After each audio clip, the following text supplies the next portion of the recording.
I encountered environmental studies at the University of California, Santa Barbara, and the way that particular program was structured, it very nicely complemented a Waldorf education because it was integrated, it was holistic, and it included interdisciplinary studies.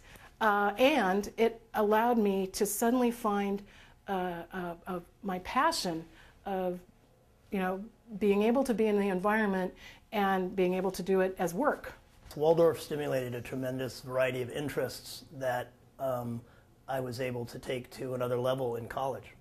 And I think Waldorf is trying to shape or encourage or give a child the freedom to be like a Renaissance person.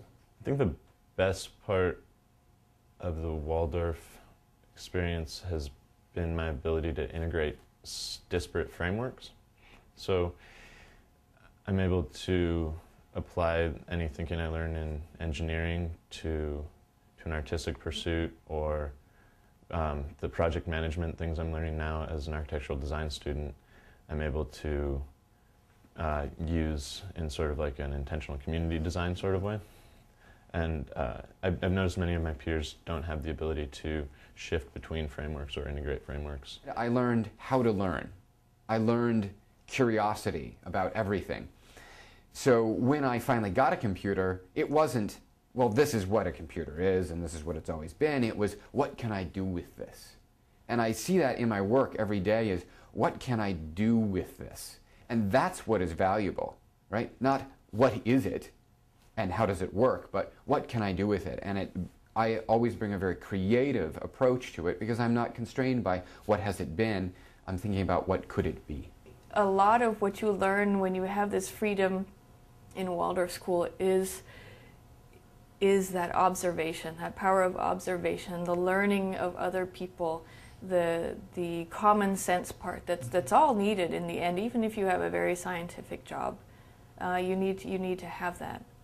And medicine is not just pure science, because you read all the textbooks, and then in the end you still have to apply what you've learned in those really dry textbooks to somebody who's a live human being, and every person is different. When you, at the end of a 3-week course, have a main lesson book filled with all of your thoughts and your ideas and your essays and your drawings and everything else you've done in that course, you see that that's really an expression of something that started in your mind. And if you're able to practice that, practice bringing ideas into action and manifesting your ideas, and you do that every 3 weeks and you have a solid product at the end, that experience, I think, really helps you in life because it shows you what the mind is capable of. And the more you're able to bring ideas into action and do it without stumbling over obstacles, and there will always be obstacles, of course, but if you're able to power through them like you do, as you do in your Waldorf education and making a main lesson book, I think that's a really, really helpful experience for young people because, again, you bring your ideas into action. Not being afraid of challenges. I think that's one of the things that Waldorf also has given many of us, was confronting us with things that weren't easy to do all of a sudden or all of the time, but realizing that we could do things that maybe took us outside our comfort zone a little bit and living to tell the story, whether it be hiking or doing something artistic or performing or singing or doing science. If those weren't our particular perceived strengths, I think was an amazing gift. I would say the biggest plus that I experienced at the Waldorf School is the kind of nurturing environment, the fact that you know the teachers, you've had them for different classes, they're willing to work with you on projects if you're struggling with something, they're willing to take time out of their day and help you with that. And it's a really safe environment. You don't have to worry about as much what you do or who you associate with. You're able to, focus on different things, your education, and, know that you have the support. Well, Waldorf was really instrumental. It was really a key point in my life. I think the takeaways I had more than anything else were the examples of the teachers. And really, there's a phrase that because I'm a teacher as well, that I heard somewhere, that I'm not who I think I am not who you think I am who I think you think I am. What does that mean exactly? Well, my teacher thinks I can do it, I must be able to do it. And that was really what I pulled away, is the teachers really, where I was at, where I'd gone to school before was fine, the teachers were doing their best. But there was a certain, really a certain belief that teachers had in their students and their ability to be successful that really helped me, inspired me to kind of try my hardest. We're celebrating 50 years of the Sacramento Waldorf School, but Waldorf education itself has been in the world and active for approximately 90 years. Started in 1919 based on the indications of Rudolf Steiner, Austrian philosopher and scientist.